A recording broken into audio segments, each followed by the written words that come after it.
MIT, everyone, and thank you to all who are with us this morning in person or participating remotely by the phone bridge or on the live webcast. We'll begin with a few introductory remarks from MIT President L. Raphael Reif. The President will then introduce Professors Esther Duflo and Professor Abhijit Banerjee. They'll speak, after which we'll take questions from the room and from our journalists participating remotely. We'll provide a few additional instructions at that point. Thank you so much, President Reif and Esther and Abhijit. Thank you, Kimberly, and welcome everyone. Good, sunny, beautiful morning today. I'm delighted to tell you officially what you already know. This morning, the Royal Swedish Academy of Sciences announced that MIT's Abhijit Banerjee and Esther Duflo, along with their colleague, Professor Michael Kremer of Harvard, have been awarded the 2019 Sverrir Ripsang Prize in Economic Sciences in memory of Alfred Nobel. As the Academy noted in bestowing the honor, this year's laureates have considerably improved our ability to fight global poverty. In just 2 decades, their experiment-based approach has transformed development economics, which is now a flourishing field of research. In fact, in an interview this morning, Professor Duflo acknowledged what she described as a movement of hundreds of researchers who work to advance solutions in global poverty. The fourth international professor of economics, Professor Banerjee, joined the MIT faculty in 1993. The Abdul Latif Jameel Professor of Poverty Alleviation and Development Economics, Professor Duflo, joined the MIT faculty 6 years later. In 2003, they teamed up to co-found the Abdul Latif Jameel Poverty Action Lab, or JPAL, a global network of anti-poverty researchers. JPAL studies the impact of local interventions on social problems and extends successful efforts more broadly. The essence of their work is to make sure that the global fight against poverty is based on scientific evidence, so that policymakers have a systematic way to understand which interventions work, which do not, and why. By providing an experimental basis for development economics, Professor Banerjee and Duflo have reimagined their field and profoundly changed how governments and agencies around the world intervene to help people in poverty. In doing so, they provide a proud reminder of MIT's commitment to bring knowledge to bear on the world's great challenges. The Institute's mission calls on us to use our distinctive grounding in science and technology to make the world a better place in service to humanity. That is the definition of JPAL. Professors Banerjee and Duflo are the 6th and 7th individuals to win the Nobel Prize in Economic Sciences while serving on MIT's faculty. With this achievement, they build on the remarkable legacy of Professors Paul Samuelson, Franco Modigliani, Robert Solow, Peter Diamond, and Ben Holmstrom. MIT Economics is known for its combination of superb economic talent and a commitment to making a better world. And Abhijit and Esther stand as a wonderful example of both. We're deeply proud of our newest Nobel laureates and the entire economics department. And on that note, please join me in welcoming Professors Abhijit Banerjee and Esther Duflo.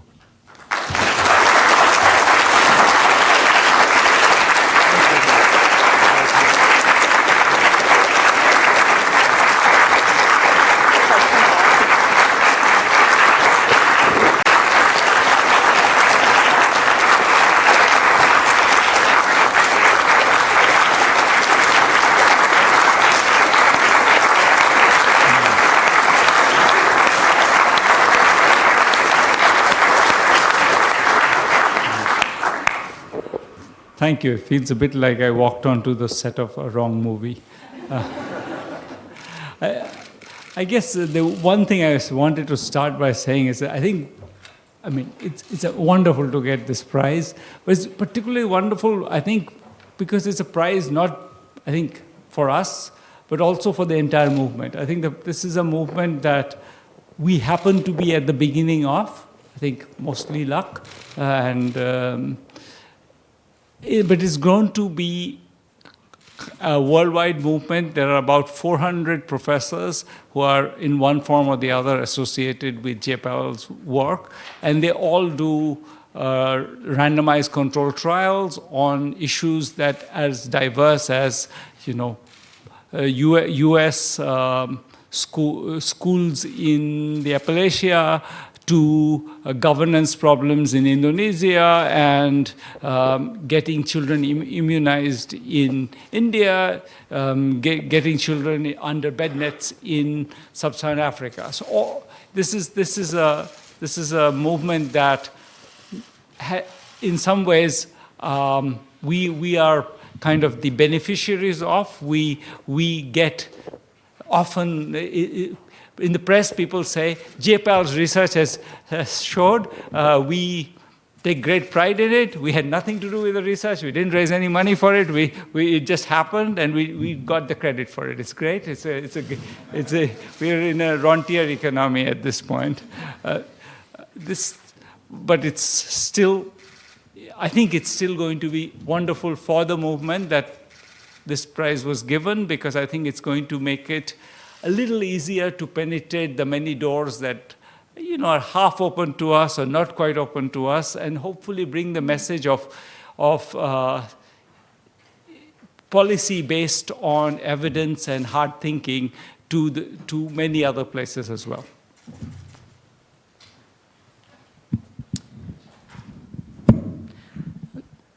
The world today is full of somewhat depressing news, especially in the international geopolitical stage. And in the middle of this depressing news, the one hopeful thing there is that the fate of the world's poor has really tremendously improved over the last 3 decades. People don't tend to realize that. People in the US usually are persuaded that poverty keeps increasing, for example. But the truth is that over the last 3 decades, the two groups that did relatively well in world's economy are the ultra-rich and the ultra-poor. Why are the ultra-poor doing better? Or in part because some economies are growing fast. In part also because, in particular India and China, but in part also because the policies that aim to help the poor cope with the issues that they face have improved. Infant mortality has been cut in half since 1990, maternal mortality by even more than that. And that has happened in countries that are not particularly wealthy, and even in countries that have not becoming richer. Even in the poorest countries, there have been progress on these important issues. Almost all of the children go to school, for example. If policies have improved, largely it's not because of us, to be honest. But I think that entire movement that Abhijit talked about has played a small role in it, in that it has, I think, raised the possibility and the hope that one could be a little bit more rigorous about what policies and what type of things can really help the poor. Rigorous in two ways: rigorous in designing the policies, not based on your intuition or whatever happens to be the flavor of the month, but based on a better understanding of how the poor live, why they make the choices they make, what are the specific traps that hold them back, and what lever to push that could unlock these traps. Better also, more rigorous also in the way that accepting the possibility that maybe you didn't get it right exactly the first time, and that innovating, experimenting is useful. And that is something that, of course, the three of us with Michael Kremer could never have achieved. But that is something that this entire movement of going at it with a lot of persistence and a lot of details in the big and in the small, and small project and giant project progressively has achieved. And the hope now, with J-PAL North America and J-PAL Europe and J-PAL LAC, is that some of this rigor that we try to develop in the poor countries moves back up north, and we also improve our understanding of what are people's real trouble, our respect for them and their dignity, and therefore a better, more imaginative solution to solve these issues. Abhijit rightly put this in the broader context of the big movement that is changing development economics and as much beyond us. But I want to bring it back a little bit to the more local environment of MIT. As you know, I'm a MIT product through and through, came to do my PhD here, was hired as an assistant professor against all norms, never left. When I made this choice, many wise people told me that it was a horrible career move and was probably leading to perdition. I said, I understand that it's not good to stay in your own institution, but I think this is here that I have the right environment to pursue what I want to pursue. I've not been regretting this choice for any number of reasons. And so I want to thank, first of all, the department, from my advisor. It's a bit awkward because it's one of them, and but Josh Angrist, who is the other one, and Michael Kramer, who I guess makes it doubly awkward, and also the entire faculty who taught me, and all of the students who were with me. And I think together, so this is not a part that Abhijit enjoyed as a student, since he had the misfortune of being down the road. But we also want to thank the department for being a wonderful place to work and to talk about economics. And maybe in particular Bengt Holmström, who I think saw much before us the possibility of the idea we had. The first time we thought about forming something, he was the chair of the department, and he told us, we both vividly remember, you have a project that is going to make a big difference. I was like, whatever. And sure, can you get us a bit of money so we hire someone? And then the second very important person in development of JPAL that we want to acknowledge here is Susan Hockfield, who, when she came as president of MIT, just before Raphael, met us. In fact, I think just before she became president, met us, and we explained what we were working on. And she's like, oh, you're bringing the method of science to social science. This is so refreshing. I'm going to help you. And she was true to her word, and she helped us in many ways, nurturing, always ready to talk, and also, quite frankly, putting us in front of possible donors. And in that, we met, I think, Mohammed Jamil, who is the third person that we really want to acknowledge in the birth of JPAL, Mohammed Jamil, who saw in us, maybe a little bit like Bengt, and maybe for the same reason that he has business acumen that none of us really had, who saw in us and in our project something that could make a difference, and decided to risk his reputation and his money behind that.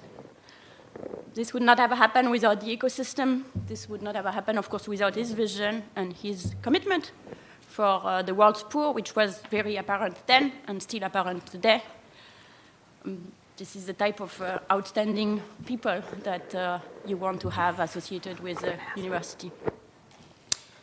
And finally, I think on behalf of both of us, we want to thank all the students, the ones who have been our students forever, and who are, some of them are still in the room today, some of them are gone in the wild world, who have, who have formed a great big families and community, and all of the students who are here, who are not our students, but make our days exciting every single morning that we wake up and come here, and all of the staff of JPAL here and worldwide, all maybe hundreds of them, and in particular the leadership and the vision of Rachel Glenister, the first executive director of JPAL, and Iqbal Dhaliwal, who succeeded her when she went on bigger and better things.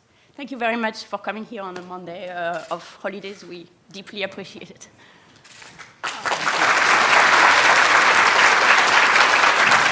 Okay.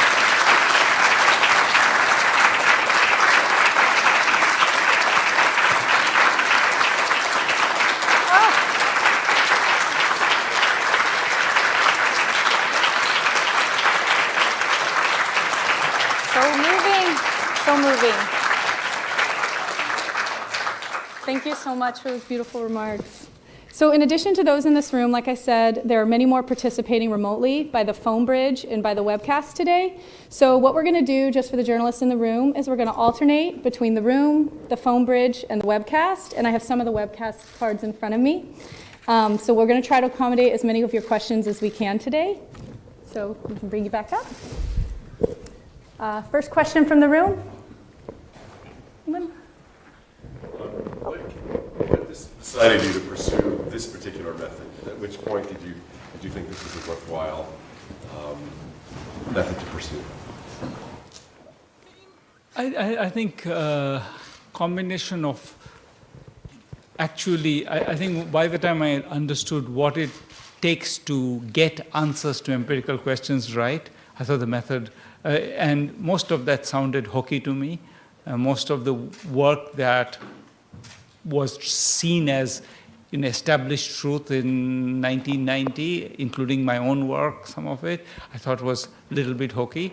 And that made it much more attractive to look for a method that would give me a little more confidence in what we were doing. And I think came out of mostly frustration, often with myself. As I said, I'm a student of Josh Angrist, and the way that I've been taught to learn about the world is how can you get as close as possible to a randomized controlled trials. So as soon as I had a little bit more flexibility and freedom and time, I was like, why do I need to be close to a randomized controlled trial? Why can't we just do it? Any more questions from the room before we go to the bridge? Oh, yes, right over there. What is your real belief for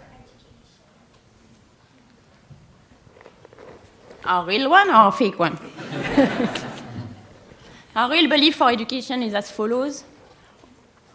Every kid can learn, but they cannot learn if they are taught something that is so far away from what they already know that there is no way they can catch up. Unfortunately, there are millions and millions and millions of children who are in school, whose parents are very excited about school, who themselves are very excited about school, and get completely discouraged within days or within weeks because they don't understand what's going on, because they have no reason to understand, because they are taught something that is way too advanced for them, and they are being made to understand that they are stupid and they will never succeed. We spend a lot of our career and work with a wonderful NGO called Pratham that we work with to try and change that. And that's a great question.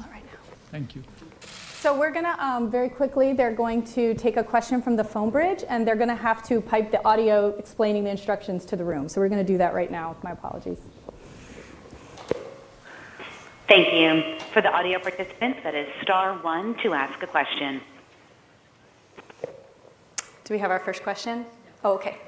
Can you just describe in detail, and sorry if you're into this, we'd love to know more about that moment when you got the phone call.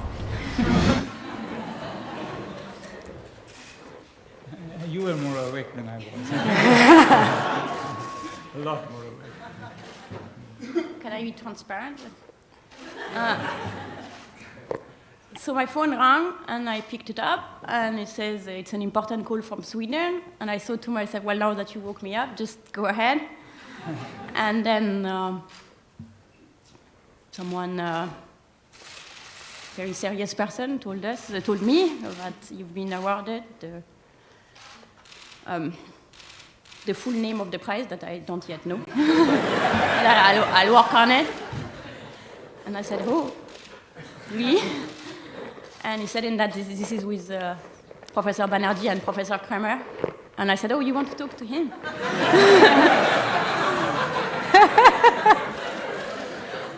And so then they talked to him, and then they went back to us and said, well, would you be ready for a press conference in an hour? We should make a cup of coffee.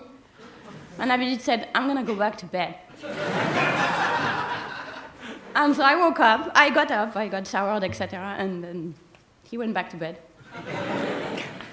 I took the press conference. Mind you, they had said they wanted just one of us, so that was fair enough.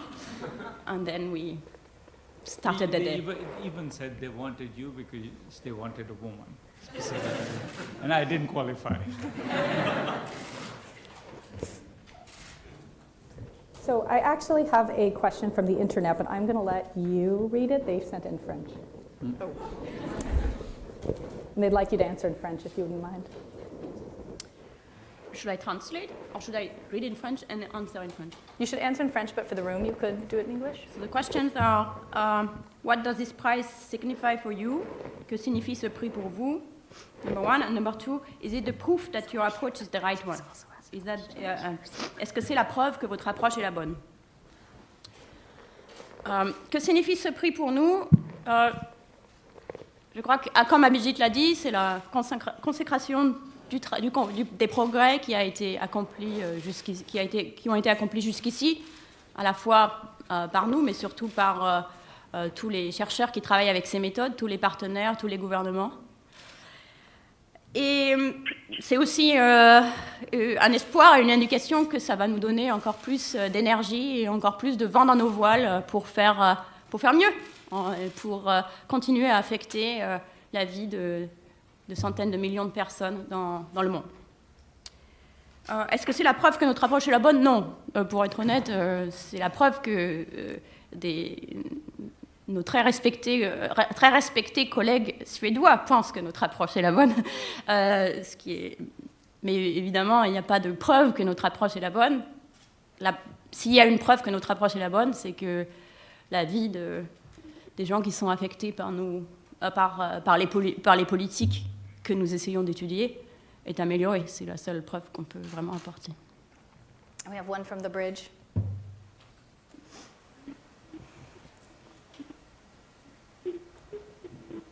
Someone there? Hi, can I go ahead?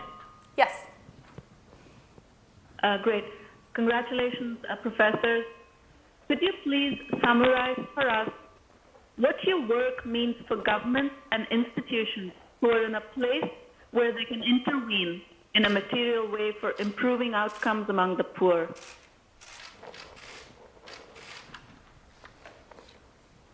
I mean, there's always a little bit of hope for what we do. So it's not that, governments are free to not use our evidence. But to be honest, I think our experience over the last 20 years has been, 20 years ago, you go and tell somebody in government we're going to do a randomized control trial, and they look at you like you had just escaped from some mental health institution. Now they look at you and say that, okay, is that expensive? Has anybody else done it? Can you give me an example of somebody powerful who has endorsed it? But they ask the right kinds of questions, and we get to the second base.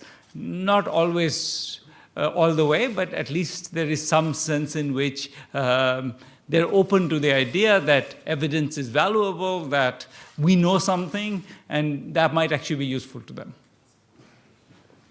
Is there another one in the room? Oh, yes. Sorry to probably answer this in different ways. I'm just wondering, just for the layman who may have no idea what you've been doing or familiarity with your work, could you just sort of explain in layman's terms what you did? Yeah, let me maybe give you an example, a concrete example. Maybe that's the easiest. So we run what's called randomized control trials. And the objective of randomized control trials is to run an experiment to see whether something affects something else the way you expect or in a different way. So I'll give you an example. Several years ago, we were interested in trying to understand why people do not immunize their children and what could be done about it. And we spent a lot of time in India, in very remote places, in Rajasthan, where immunization rates were very, very low, of the order of less than 5% full immunization rate. The prevailing view at the time was that the main problem was that immunization services were not reliably available, and that's why people wouldn't get their immunization. And it's true that immunization services are not reliably available. Sometimes you walk for a long time to go to a public health place, and then you arrive there, and it's shut, and you come back. You've lost a day, no immunization. That's kind of frustrating, and then people don't do it again. But because we spent a lot of time in this place, and we interviewed people, we realized that another issue is that people are always busy with other things. And with immunization, if you don't do it this month, you can always do it next month. It's really not ever an emergency. So it's never really on top of the list for people to do it. And the small cost that it means to go there and get it done might be too high, even if it's a very small cost. So we thought, okay, let's try and test these two ideas. So we worked with a wonderful NGO called Seva Mandir. And they, in turn, teamed up with the government and told the government, we are going to replace you for an area, and we are going to provide golden plate immunization services, very reliable services every month, available at people's doorstep in villages. And then on top of that, so what they did is that they picked 120 villages randomly, that is literally with a random number generator, the modern equivalent of a dice, picked half of them and put in place those services in half of those. And then out of those 60, again randomly picked 30, where they provided people with this very small incentive to show up to the immunization camp. It was a kilo of lentils per shot and a set of plates when you finish.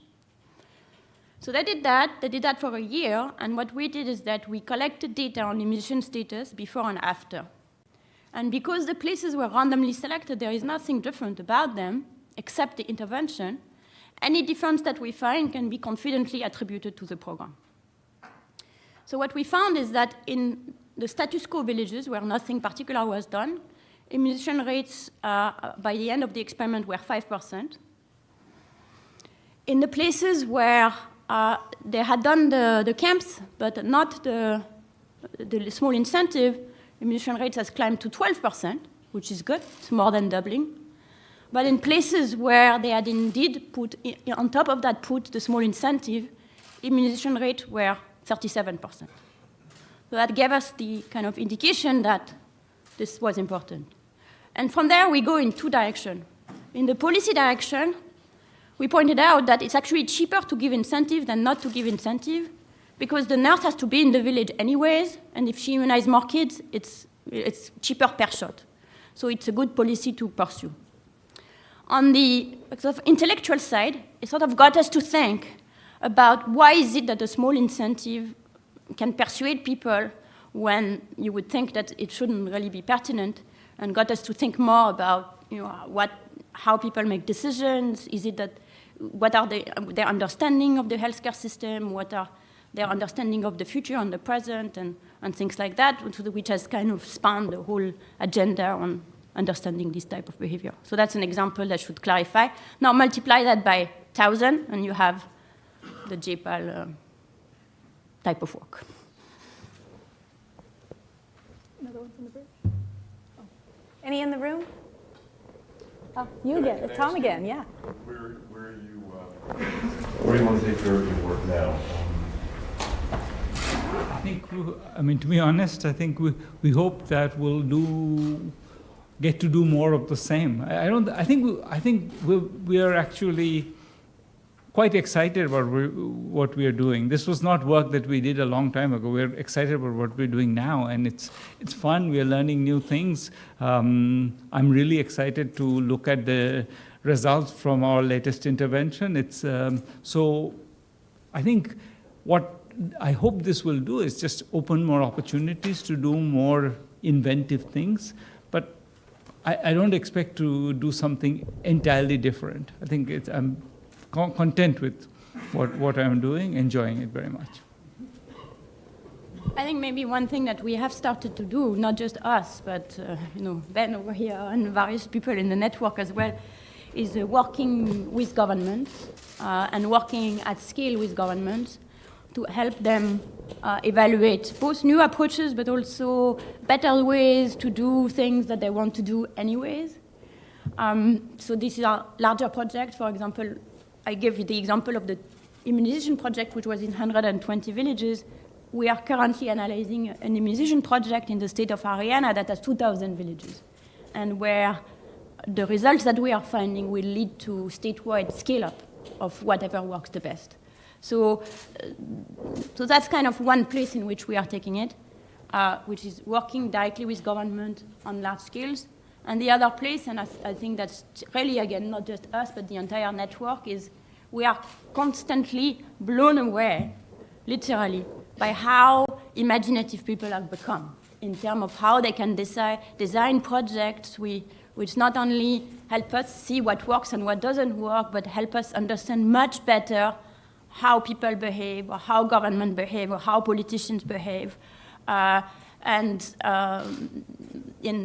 with wonderful imaginative designs. And we want to do, our best to be part of that to the extent we can, or support it to the extent we can.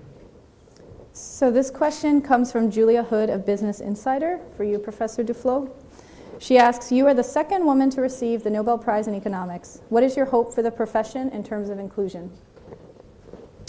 So there are not enough women in the economic profession at all levels. There are not enough undergraduates who choose to take economics. There are not enough graduate students who continue. There are not enough assistant professors. There are not enough tenured faculty.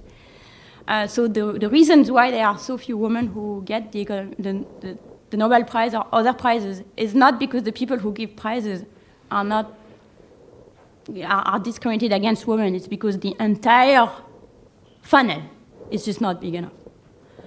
And that's not true just for women, I should say. It's true also for minorities. There are not enough African American in the economic profession by any stretch of imagination. In fact, it makes women look positively numerous. And that has to change. But I think the reason it's the case is because it's two. Maybe I'm wrong but that's my understanding of the reasons.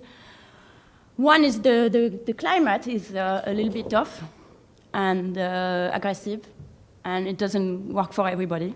And in particular, it's less likely to work for women than for others. This is something that the profession is starting to reckon with, and that's wonderful. And I think we'll get to the bottom of that. It will take some time, but I think people are much more aware that it is an issue. I was not aware it was an issue myself because I don't mind aggressive, it doesn't trouble me. But it troubles a lot of other people, and that's unfortunate, and it should not be. There's no reason to be aggressive anyways. The second reason, I think, is because I think many women do not think that economics is all that interesting. Because the vision that economics is it's something, maybe having to do with finance or big macro policy or whatnot. And it has very little to do with the problem that I care about, many women care about. And the truth is that's not true. That, in fact, a lot of economics is about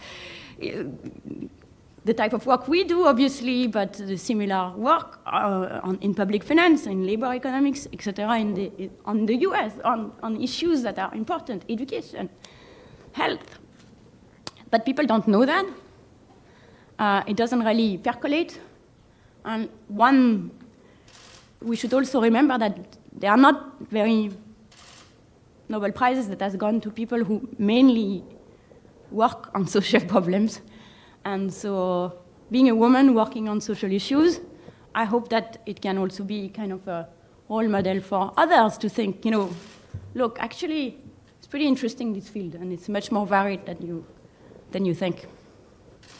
I just want to add, I want to one piece of, just take pride in one thing, which is that in our specific little corner of economics, the field of development economics has many more women than almost any other part of economics. And for example, we have a seminar series that Harvard and MIT jointly run. This semester, it turns out that I rashly said that all those speakers are women, and this was not because of any design. It was simply because these were the best people, and they were invited to come give talks. Turned out I was slightly wrong. There were actually 2 men. But so I think organically it is a field where I'm consistent with maybe what Esther said, which is that maybe some parts of economics are not so interesting to women. We don't have anything like a comparable deficit, which I really do want to take some pride in. Any more questions in the room? All right, we have just a lot of cards from the internet. Leticia Hernandez with El Financiero in Mexico, she asks, the United Nations warns that the pace of the fight against poverty has fallen, especially in Latin America. What policies should governments prioritize to have effective results in reducing poverty? Health, food, education? In some ways, I think one of the ways in which we distinguish ourselves is by not answering those questions. I think we like to answer these questions after we do the homework. Having one answer for all of Latin America based on never having really studied Latin America, that would be irresponsible. I don't think, I think that would be bad advertisement for our particular style of work. So that's to say, I won't answer it. Okay, so we have another one, which maybe will be a will not answer, but we'll ask. So NW18 Bengali News asks, what is your opinion on the state of the economy in India? What's in store for the future? And they ask if you could answer in Bengali. He has an opinion about it. Yeah. That's a statement not about what will work in the future, but about what's going on now. That I'm entitled to have an opinion about, I feel. The economy is doing very badly, in my view. One of the numbers that just came out is the National Sample Survey, which comes out every 1.5 years or so, and it gives you the average consumption in urban and rural areas in India. And the fact that we see in that is that between 2014-15 and 2017-18, that number has slightly gone down. And that's the first time such a thing has happened in many, many, many, many, many years. So that's a very glaring warning sign. There's enormous fight going on in India about which data is right, and the government has a particular view of all data that's inconvenient to it is wrong.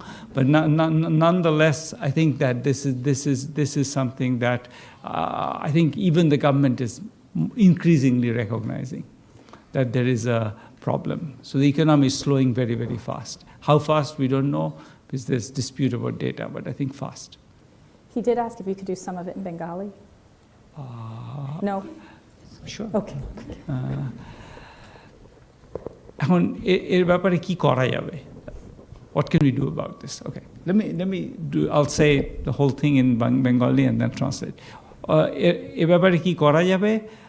সত্যি কথা বলতে আমি জানি না, তবে যতটুকু বলতে পারি এখনকার মতো এই যে আমাদের মনিটারি পলিসি রেজিম যেটা আছে, যেখানে 4%-এর বেশি 3.5%-এর বেশি ডেফিসিট হবে না, এইসব নিয়ে মাথা ঘামিয়ে লাভ নেই। এক্ষুনি ইকোনমিতে খানিকটা আরও পয়সা আনতে হবে এবং গরিবের হাতে পয়সা দিতে হবে, বড় লোকের হাতে পয়সা দেওয়া নয়, গরিবের হাতে আরও বেশি টাকা আনতে হবে।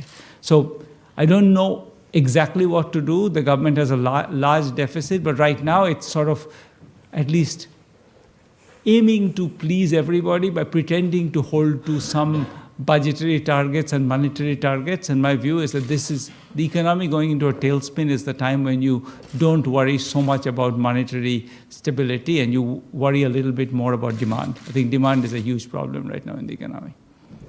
Thank you. Julia Hood with Business Insider has a follow-up.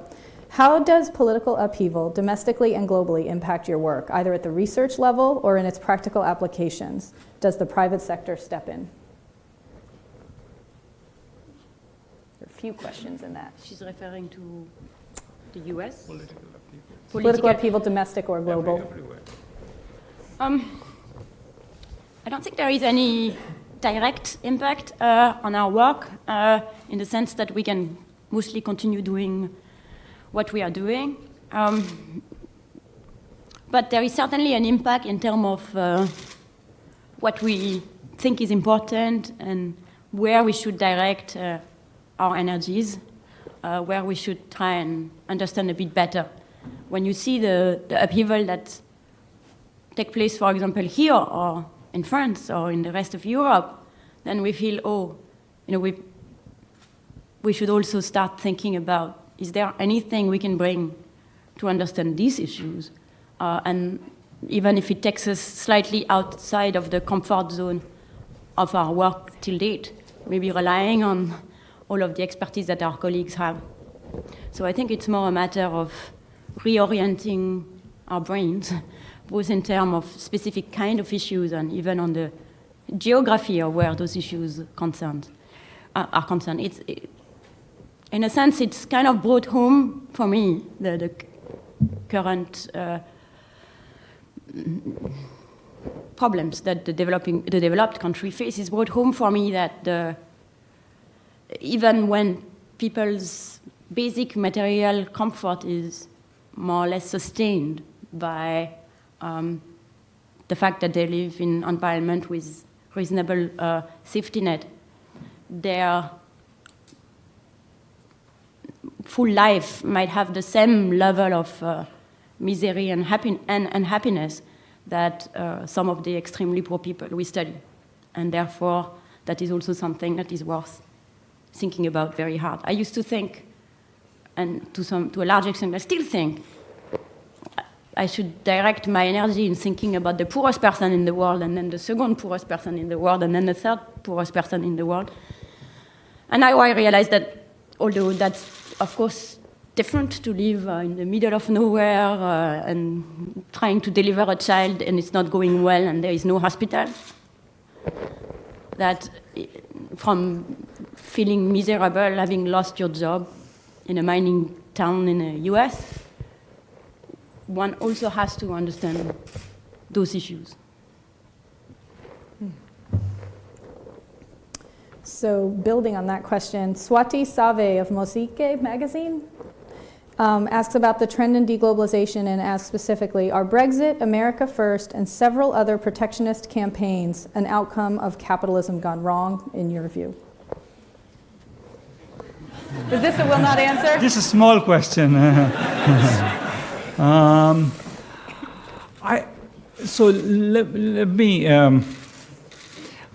So I think they are a consequence of us not taking the consequences of globalization seriously. I think globalization was hurting. As economists, our presumption is that that hurt is temporary and it goes away quickly because people react to that by moving and changing jobs and retraining. We know now that those processes are slow, and as a result, people actually get quite badly hurt. So I think it is a sense in which I would say it's not so much that, I don't know whether this means capitalism went right or wrong. It does mean that I think the way the policy response to the pain caused by globalization was inadequate, often even in the wrong direction. So I do think that that's what it's partly telling us. And a student from the internet asks, for you, Professor Banerjee, what is your feeling about being the 6th Nobel laureate from Kolkata? Young student. I assume they're all much more distinguished than me. And any more in the room? Could you share some insight? There haven't been many couples that have won this prize, so we'd love to know more about your work. Do you do a lot of it over a kitchen table? How do you inspire each other? Are there different roles that you each sort of assume as you work on these new models? So we have 2 children, aged 5 and 7, who believe that they are the center of the universe, and they do not accept kitchen table conversation. So that has kind of, the kitchen table part had to go. Everything else is fair game. So I think we our work is our life is our work. I mean, there are a lot of things we love to do, but it turns out you can do a lot of things we love to do while talking. Abhijit spends a lot of time cooking, and we can cook and talk about whatever is happening. We talk while walking to work and coming back, and we also talk about the children when we are in our office at MIT. So I guess it's like a mix.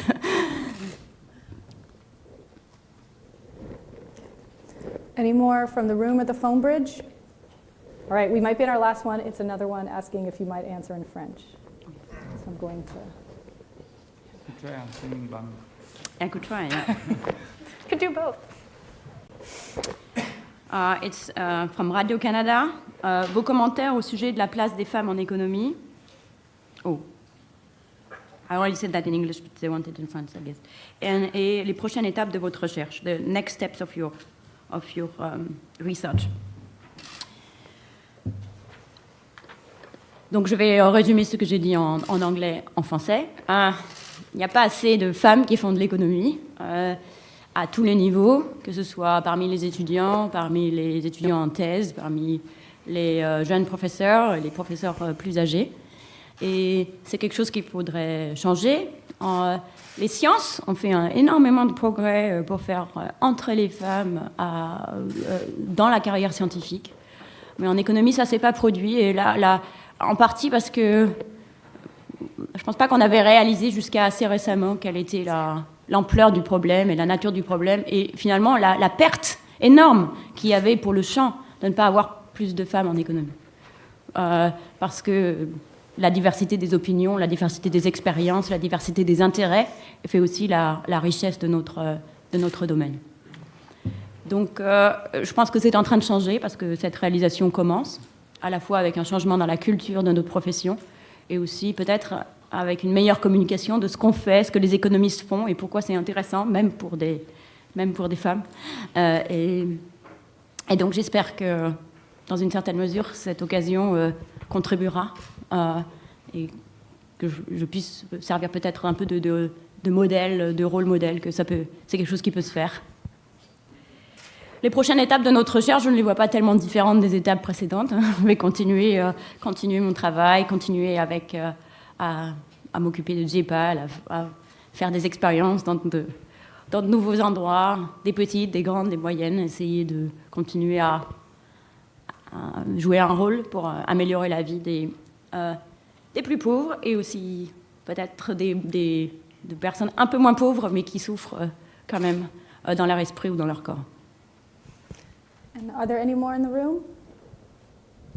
Student? No? Okay, then our last one is going to be something of a layup, I think, to highlight your website. So a journalist asks, how can we learn more about the methodologies to make randomized controlled trials that will impact our societies? That would be a nice one to end on. That feels planted. I didn't plant it. Oh, one more. So first, we encourage you to go to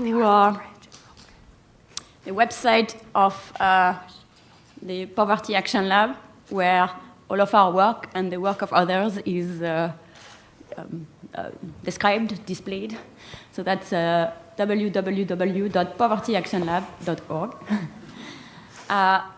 That sounds really presumptuous, but we have a book. Well, we have two books. One of them has been out for some time, and it's Poor Economics. And it's a book that builds on the research of all of the field in development to try and explain what is our understanding of the problem of poverty, education, health, governance, etc. It also explains the methods in a lot of details. So that's a place. And even more presumptuous, we have another book coming out in a month that's called Good Economics for Hard Times. And it's a 300 pages elaboration of what we just discussed today, how the times are hard, and they are hard for people in much deeper way than perhaps we had realized. And it turns out that economics has a lot to say about why the times are hard and what to do about it.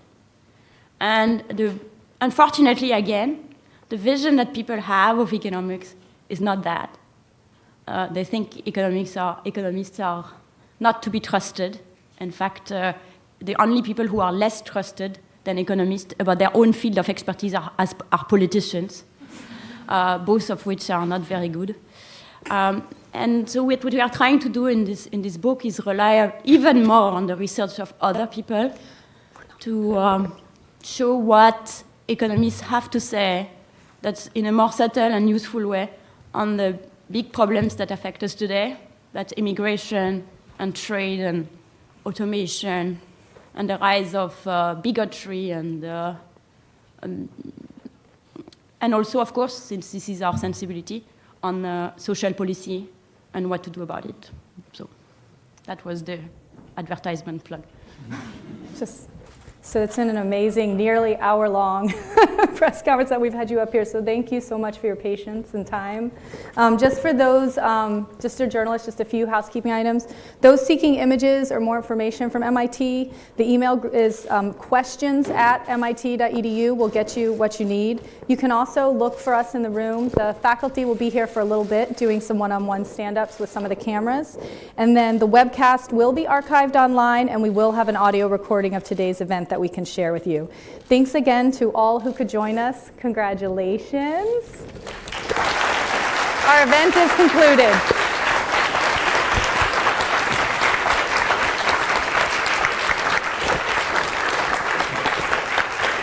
Do we have a room we can take them?